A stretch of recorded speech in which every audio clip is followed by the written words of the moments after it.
Hi, everyone, and welcome to another episode of the Midlife Reinvention podcast.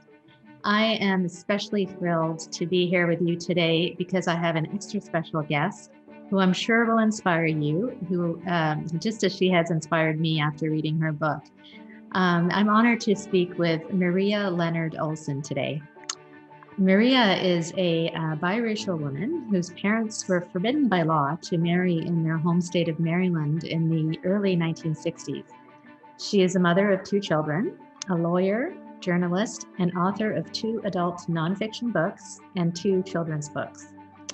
She leads writing and empowerment retreats for women and also is a co host of the Inside Out radio show in Washington, D.C. Her talks on becoming your best version of yourself involve overcoming common battles, including divorce, empty nest syndrome, work life balance, sexual assault, feeling less than, addictions, and anxiety and depression. Her latest book, 50 After 50 Reframing the Next Chapter of Your Life, has served as a vehicle to help people reinvigorate their lives and become their best version. So thank you so much, Maria, for being here. And I'm so excited to talk to you, not only because about your life, but also about this great book, which I really, for one, couldn't put down. So thank you so much for being here. Thank you for having me and for reading my book. It really was a labor of love and continues to be this wonderfully dynamic vehicle for me to use to speak about things that are important to me and also to help other people, primarily women, reinvigorate their lives. Absolutely. You know, as I was reading, I think I must have highlighted so much of it, but there's just one quote that I really loved in the book, and if I could read it to you. So this is how it goes. There is a pervasive sentiment of not feeling good enough. Wake up. We are all perfectly imperfect, and we all have scars and baggage, but the past need not define us. One cannot achieve what one will not try. I really love that. I think and that's, one of the reasons I reached out to you is because of this community of women that, are listening. We can learn so much. But before we get into the great lessons of the book, I wondered if you could share a little bit tell our listeners about your background. And, I know that you came from a biracial upbringing and you also experienced abuse as well as struggles with alcohol. So maybe you can tell us a little bit about your early years and how you got to where you are today. Sure. It was kind of a ragged journey. I spent the first 50 years of my life really filled with a sense of self-hatred, actually. I had come from the union of a white man and a Filipina woman, immigrant to the US. And it was illegal, as you mentioned, for them in the state of Maryland and 15 other states in the US until 1967. It was illegal for interracial marriage. That's incredible. I never even Yeah, knew that. just That's insane. generation ago, right? Yeah. And I believe our children will not believe that same-sex marriage was illegal until 2013, at least in the US. And it's just crazy to think that social mores have changed so much within our lifetime. It's crazy. But in any event, yeah. So I felt other than, because I went to mostly white schools and people made fun of me, children, as the result, because my mom spoke with a funny accent and I looked different than other children, this sea of white children, and I was the brown girl. And my mother did not want to teach me her language or much about her culture. She wanted me to be as, quote, American as possible in her conception of what that meant. And I really missed out on learning another language and a culture until I became an adult. And then when she brought me to the Philippines, I didn't fit in there either. So I felt like someone lost between two cultures and not fitting in. Then when I discovered alcohol in my teen years, I became addicted to it because it helped me shed my feeling low self-esteem and made me bolder and felt like all was good with the world, which was not true, but it felt that way. And I started abusing alcohol, and my father was an alcoholic too. So it was something that was familiar to me. I also was raped in high school and sexually abused as a child by someone close to our family. And I didn't tell anyone because I was so ashamed. I thought it was somehow my fault, but I was a child. It was not my fault. And I spend a lot of time now helping other women because in the US, 1 in 4 women will have been sexually assaulted in their lifetime. Mm-hmm. And those are reported cases. So the statistic is 1 in 6 men in the US. So there are a lot of people out there who carry the burden of these secrets. And it wasn't until decades later that I allowed myself to talk about it and to heal and allow other women to bear witness to my pain, which helped me heal. Mm-hmm. So I came from um, kind of a difficult background. And then when I got to law school, I went to one of the best law schools in the United States and was very professionally successful. Met my husband, also a lawyer, and we got married. And he was from a very wealthy family that belonged to country clubs and yacht clubs. And I had a very middle class background. So much of his lifestyle was kind of alien to me. Mm-hmm. And I felt again that I didn't fit in. And even in country clubs to which we belonged or where we socialized, some older people would come up to me and ask me to fetch their drinks, for example. So Okay. again, I was Yeah. being judged on the way I looked. And my 2 children look white, and people mistook me as their nanny often. I mean, even the dentist and the Gymboree teacher, which is like a play group that Yes. people pay for. The Gymboree teacher assumed I was the nanny. And it was really both annoying and disheartening in that it reinforced in me there's something wrong with me.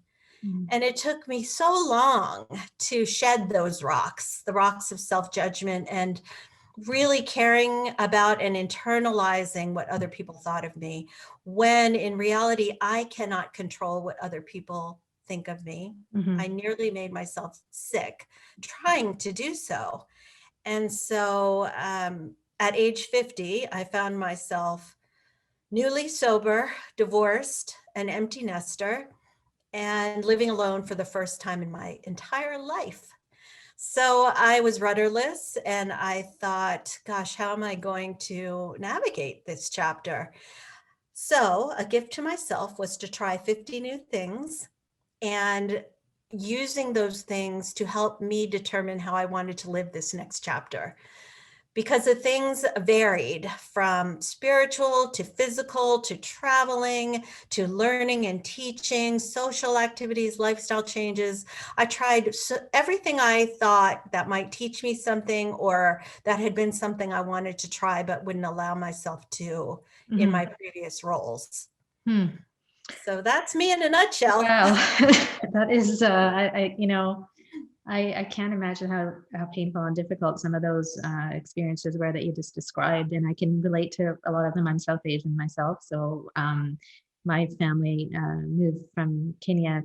I'm Indian originally. We lived in, I was born in Africa, in Kenya, and we moved to Canada in the 60s. So I can completely relate to how it felt to be, there was racial injustice then, so much of it. That so I can understand the pain. But I wanted to ask you, one of the reasons that I created this community is really to inspire women, especially to realize that whatever obstacles come in their way, and you had many, that they can really, really realize and be their next best, live their next chapter in their life to their fullest. But what question I had is that you were really at the lowest part of your life from what you described. And how did you find the courage? How do you find the courage to do those 50 things and even take the next step or even the first step? How does somebody Right. find the courage to do that? Well, it is a process, Yes. definitely. And I did go to rehab, Mm-hmm. and that really set a new course for me. It helped me to realize that all of us have burdens, and most people can hide them better than others, or have learned proper coping mechanisms that I had not in my formative years.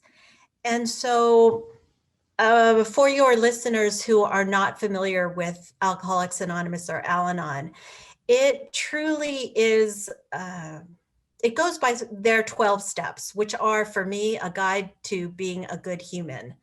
And they provide a wonderful roadmap for living your life, in that it's a continual process of realizing that there's something bigger than yourself, that asking for help is not a sign of weakness. In fact, it's a sign of courage and strength. Mm-hmm. It is about making amends when amends are due, and being responsible for your own life and your own happiness. Mm-hmm. And so, using the tools of AA, I reconstructed a life for myself.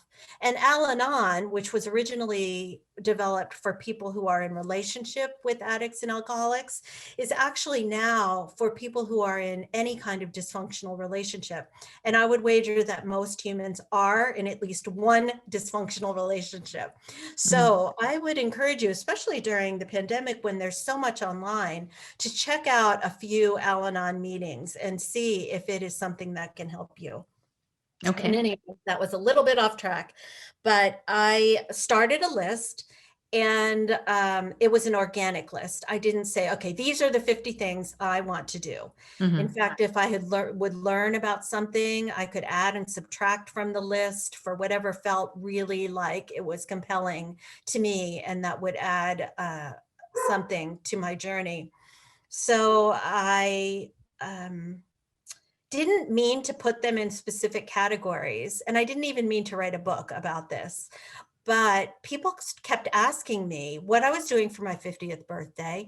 And then when I told them, oh, I want a copy of your list, because 50 is a common reckoning point for most people. There's something about hitting that half century mark when we start to realize that we're on the downslope. At least actuarially speaking, we're in the third of our lives today. Mm-hmm. But that keeps lengthening as medicine improves.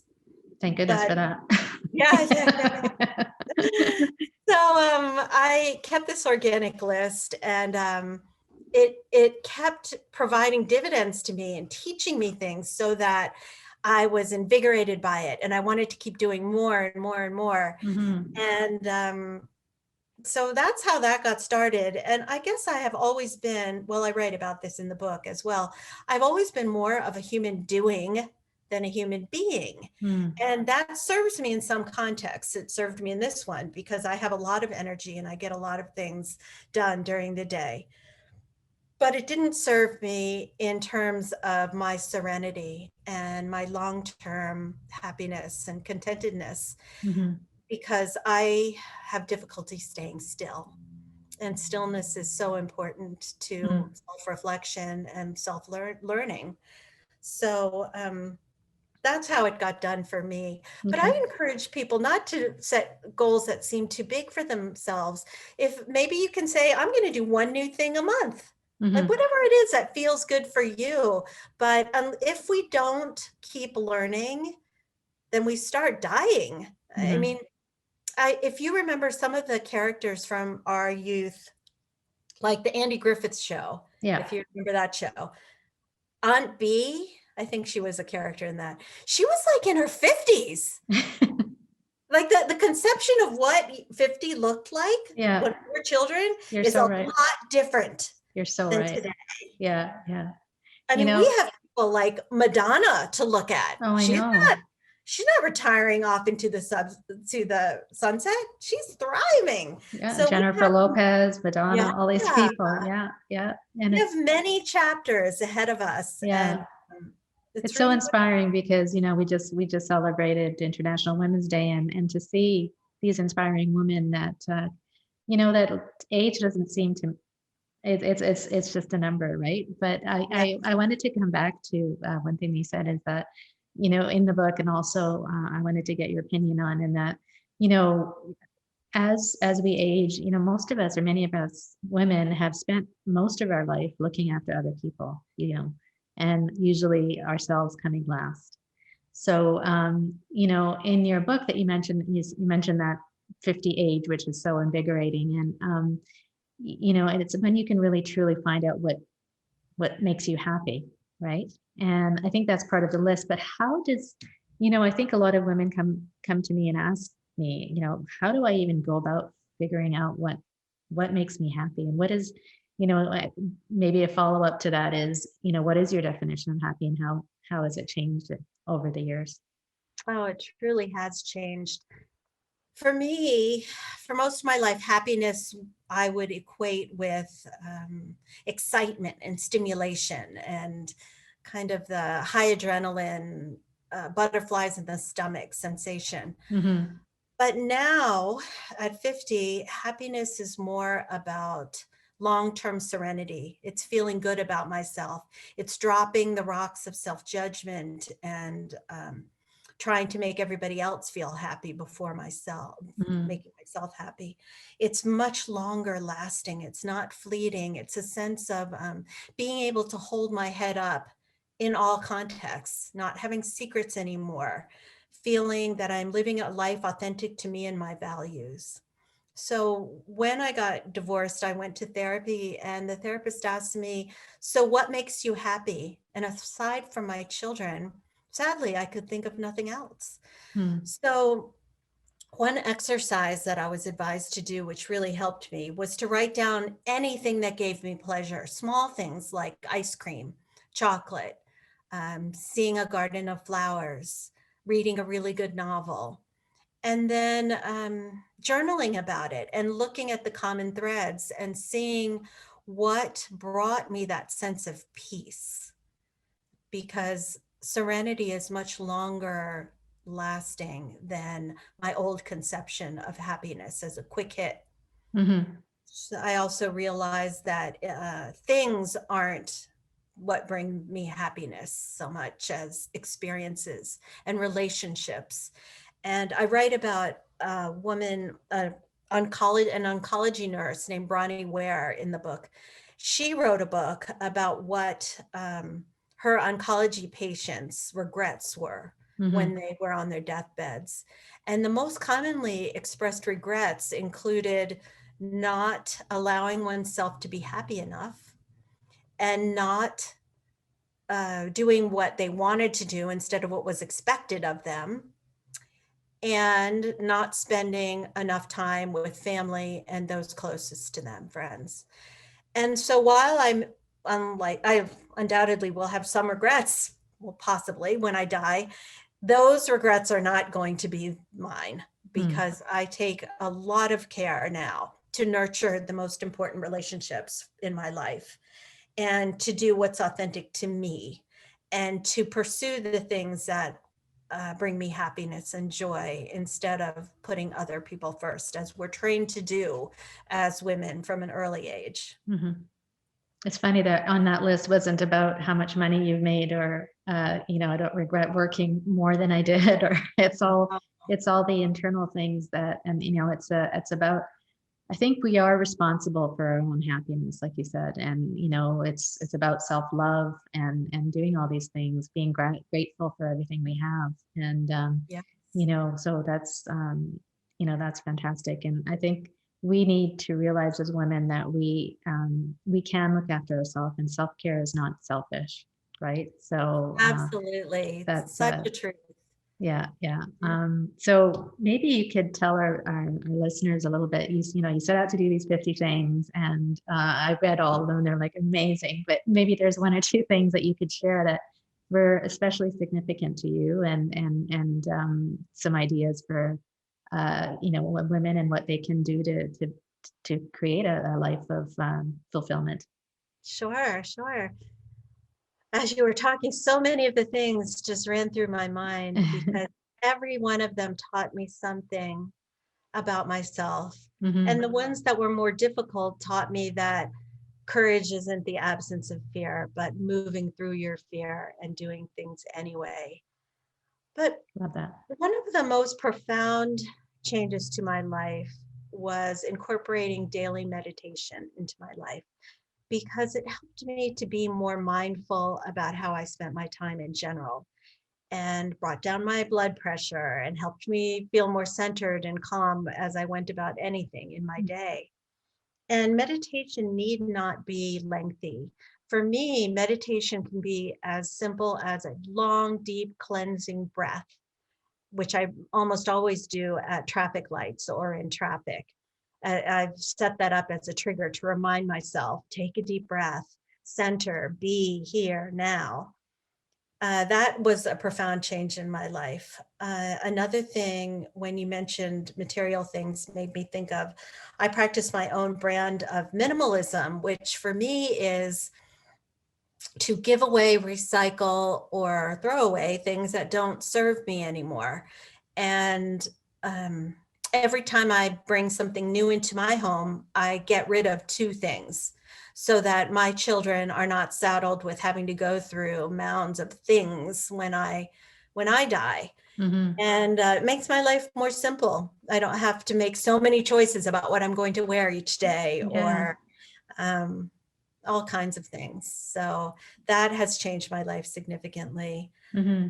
And also walking whenever I possibly can instead of driving. Mm. Because in walking, I discovered so many hidden treasures in my environs, like walking labyrinths in church gardens that I've passed hundreds of times in my Right. car and never noticed them because I was always hurrying. Right. Right. But when you're outside, you have time to do walking meditation, to really use your senses in a way that you might not indoors, to see more people, to exchange little moments of joy, to Mm-hmm. see things in our beautiful, miraculous outdoors that we don't always appreciate if we spend most of our time indoors or in cars.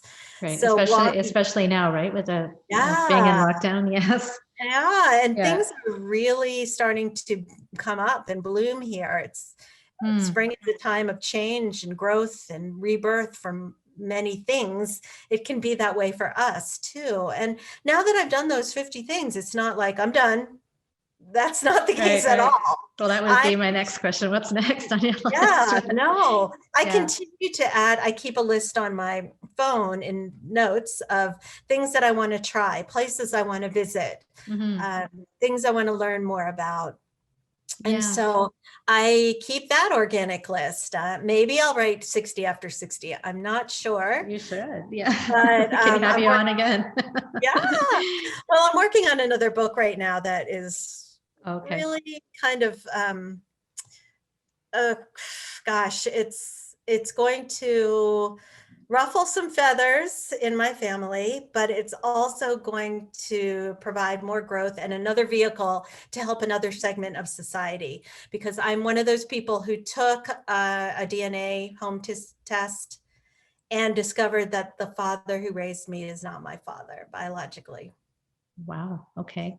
So I found this out at age 53. So I'm writing a book about ethics Mm. that are raised through DNA testing and donor conceived children and legal implications, racial, insurance, Wow. criminal law. There are a lot of unintended consequences Yeah. surrounding these now very accessible DNA kits. Mm-hmm. So stay tuned Wow. for Stay tuned. more. I can't wait to read that one.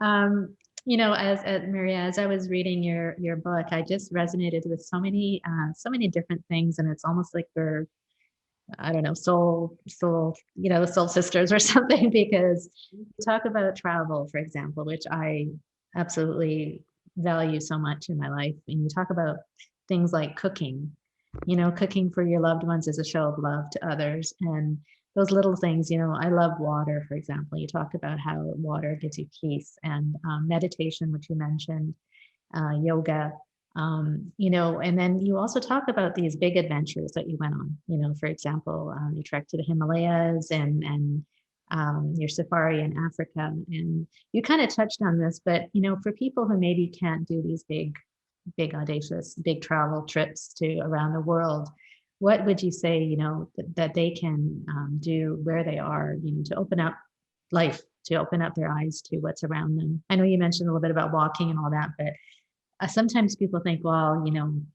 some, people have it easy because they have enough money to go travel, or whereas I Yeah, don't, so I can't do these things. So maybe you can right. address that a little bit. Sure. Mhm. Sure. Well, one way to go if you really want to go abroad is to sign up for some volunteer work abroad. There are groups that will, you don't have to join, for instance, the Peace Corps to be able to serve in another country. There are other smaller funded opportunities for that.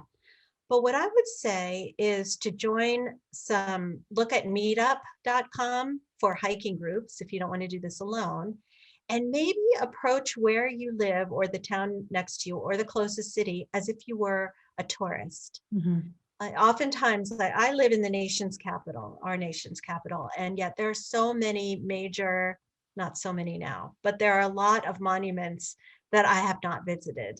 And Mhm. I slowly am tackling all of them. And I joined a group to visit with ambassadors from other countries so I could learn about other countries. Mhm.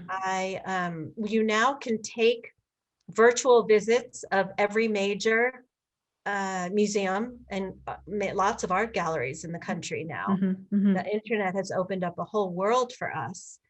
The national parks now are great national treasures, are being explored more than ever. And hopefully our borders between our two countries will Yeah. open soon so we can see each other's national treasures. Yes. Um, but I would say taking walks to the next town over and Mm. trying to learn more about what is around you first, and then branching out little by little. And Airbnbs also have opened up a kind of travel that was not so accessible for many of us before, the last maybe 5 years even. Mhm. And I have seen so many parts of the country that have never seen before by becoming sort of a local, by staying in Airbnb, getting to know the hosts and asking for their recommendations of best restaurants, best things to visit. Mhm. I'm actually on my list of 60 after 60 is to visit every state in the US and every national park. And I've gone to all but 13 of our 50 states so far. And Mm. not just to touch on them, but to visit them, to sample their local delicacy, and to engage in some kind of commerce there. Mhm. Mhm. So those are some ways I would go about it. Mhm. But brainstorming about places that you want to go. I know some people who have visited, for instance, every Major League Baseball park. Okay. That's something you do. If you're into hockey, you Yeah. can go to both sides of our borders and go to every NHL arena. There Mhm. are plenty of things that one can do. And really, with the internet, there are ways of doing everything on a budget nowadays. Mhm.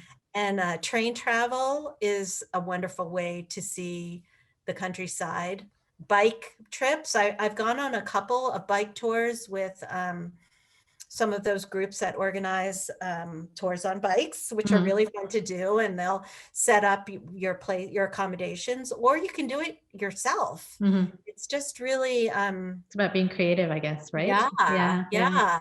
And Yeah. So I'm that, really good at traveling on a shoestring. yeah. So, Yeah. Yeah. I just thought of that because, that might come into somebody's mind is like, I don't have the money, but like you said, it can be just simple things. It can be traveling, but it also can be things internally, like lifestyle changes we talk about in the book, like you mentioned about meditation and gratitude. And also at this stage in life, we really need to think about what is good for us and what do we want, what relationships that are serving us well. And as you said, being minimalistic, getting rid of the things that maybe you don't need. So all these yeah, things are, especially now, I think as we've gone through this last year of the pandemic, it's so important to really realize what is important to us, and making those lifestyle changes are yeah, is so very important. I think you'd agree with yeah. that, right? So I mean, another thing one could do is visit Buddhist temples, which are Mm-hmm. pretty much everywhere, but it's like going to another country, or Mm-hmm. visiting the consulate or the embassy near closest to where you live, Right. and becoming steeped in another culture before visiting a place would really add a richness to that travel Mm-hmm. when and Mm-hmm. if you're able to do it. Right, Yeah. right. And my business is power, purpose, play. And the Mm. play part of it is what really resonated with me when I read your book, in that you said that if we keep postponing doing something fun until the right time, it may never come. So, that's exactly why I put the word play into power, purpose, play, because it's about having fun but being present. So maybe you can talk a little bit about what your definition of play is and why it's important for us Oh, to put play yeah. in our lives. Yeah, I didn't think it was as an adult. And part of my rehab involved, they made us play. Yeah, that's And I great. thought that was such a waste of time initially, but of course it's not. They Right. made us have fun. They made us have an hour or whatever of game night, for instance, and laughing. Oh, they say it's such great medicine. And that seems like a tiresome adage, but it's so true. Mhm. And getting out of yourself and letting loose and letting just stress roll off your back in that way is so important. And one of the ways that I found to play for me is I got my motorcycle I was license. going to ask you that. and I the, was going to say, you can't forget about that. I have to and talk to you the, about that one. so, and a small motorcycle, and it Yeah. makes me feel a lot younger than I am. With the wind blowing through my hair, I do wear a Yeah. helmet, but just really being more in touch with what's around me. And you see so much more on a motorcycle or a Hmm. bicycle or walking. And those feel like a form of play to Hmm. me and real enjoyment. And I love having game nights with friends. Yeah. It's so fun. Some people have been really clever and have had game nights via the internet via Zoom with their family and friends. I Yeah. haven't done that, but it sounds like a wonderful idea. But I still find myself having to schedule in such things as fun and creativity.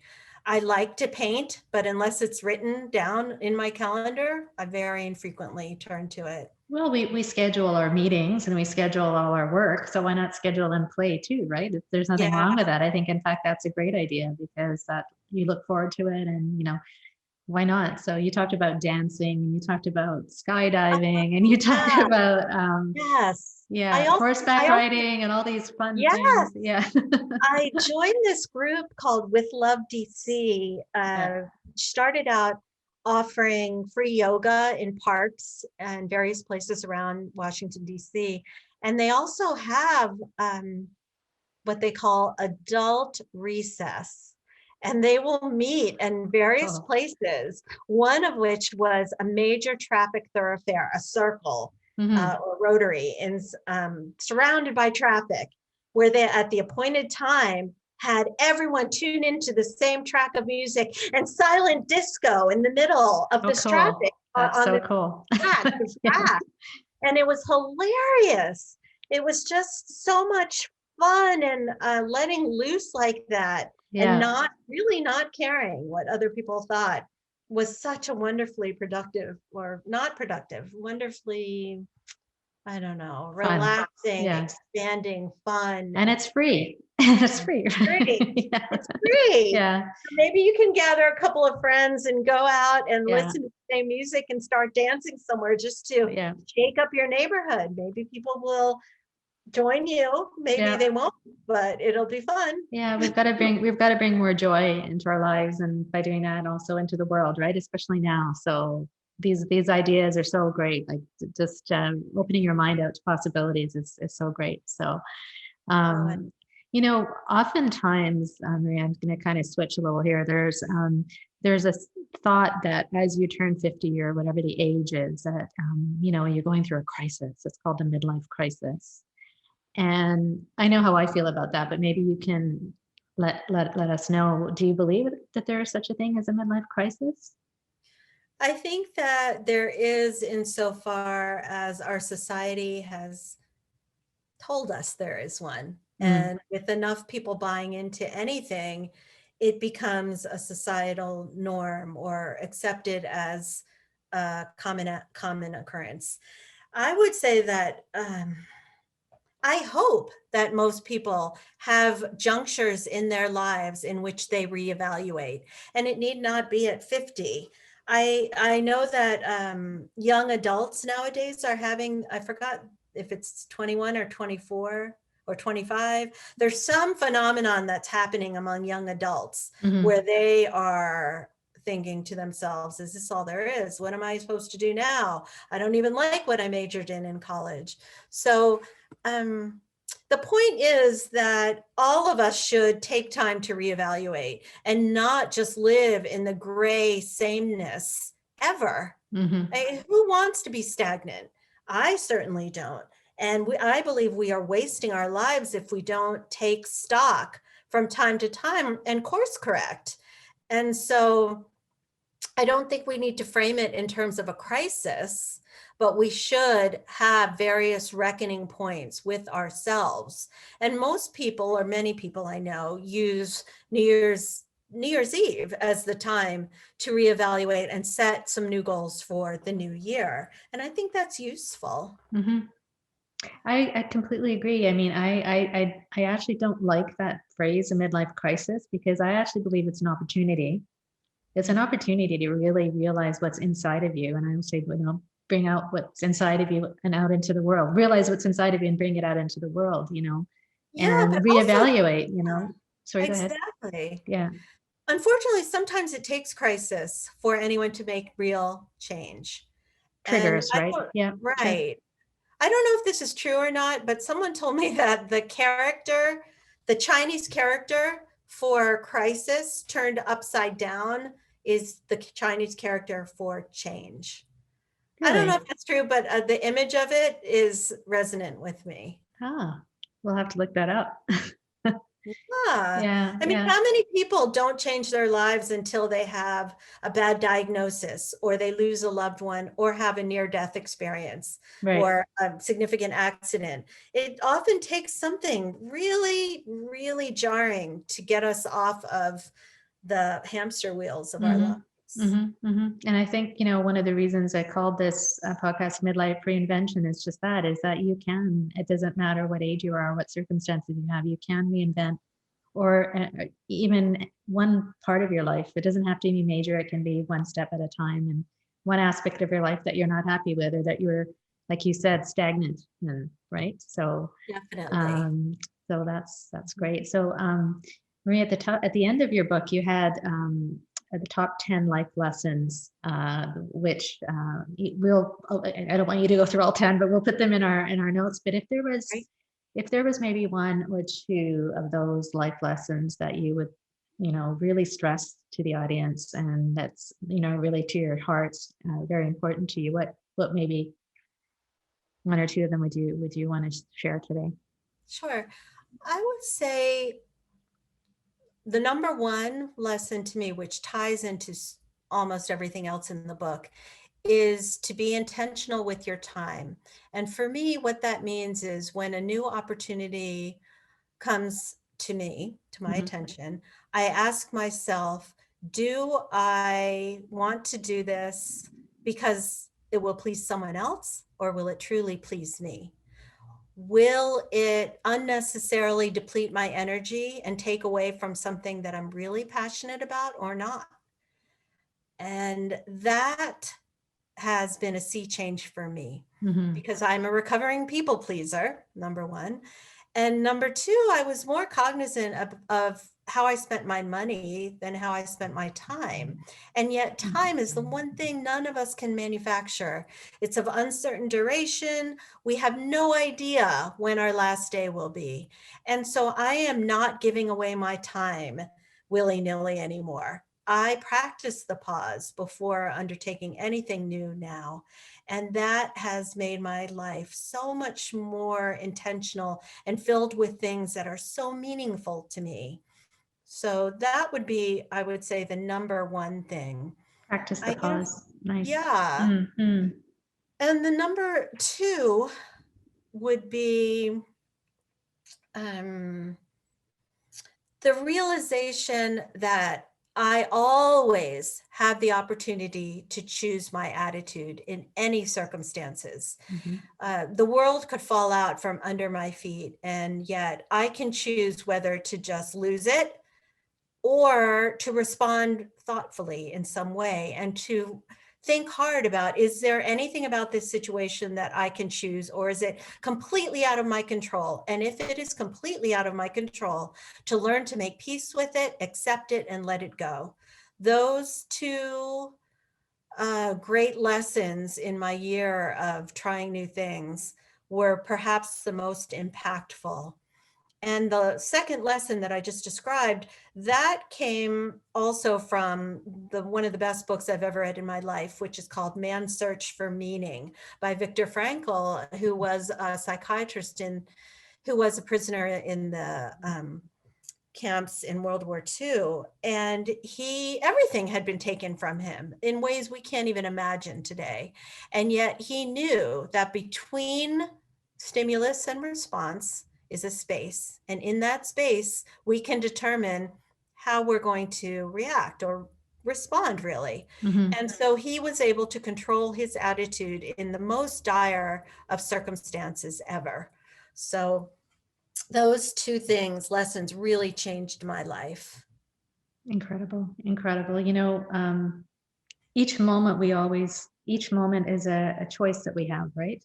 We can choose to look at the world in two different ways. And what you said is so incredibly important. It's about realizing the fact that you can look at it in a positive way or a negative way, and really taking that and how do you want to move your life forward in the positive? And by that also, how do you want to affect others positively, right? So Right. um, that's incredible. Such great advice. And I want everybody to read all your 10 lessons because they're just so important. And maybe I could just kind of end with a question for you, because this is something that you ask people, and that, what is the legacy you want to leave? And Yeah, maybe I could ask that of you, is sure. what is your legacy? What would you like to leave? Right, right. Well, I very much believe in blooming where you're planted. And if I can make this world a better place because I was here, I will have done, I will have achieved my goal. And every time I feel like I have lightened the load for another person or given them a more positive way of looking at something, or helped someone else in some way, then I believe I'm moving toward my goal more and more. So my overarching goal is to make the world a better place because I was here. Hmm. And you have, by sharing what you have today, you've done just that. You really Oh, have. thank you. So Thank you that's, so much. no, I think even if one person listening can gain anything that you said, it's that's what my goal is to inspire people by bringing on amazing guests such as you. And so that was really incredible. And I thank you so much Oh, for all thank your you. advice. Yes. It was a pleasure. I can't even tell you. I was so excited to talk to you, and I have so many questions. So I'm glad we kind of got through a lot of them. So, Mary, Wonderful. maybe you could tell our audience, where they can reach you. And you mentioned that your book that's upcoming, but anything that you want to share in terms of what you're doing. Sure. And yeah. Yeah, I would very much enjoy it if you would look at my website, Maria Leonard Olsen, OLSEN.com, and follow my social media, which is at FIFTY and the number 50. I'm on all the social media. So I would love to hear from you. If you listen to this, please say hello in one of those venues. And my email is also on my website. So Yeah, thank and you. we'll put all your details in our show notes so people can look it up. And I really recommend highly reading Maria's book, 50 After 50.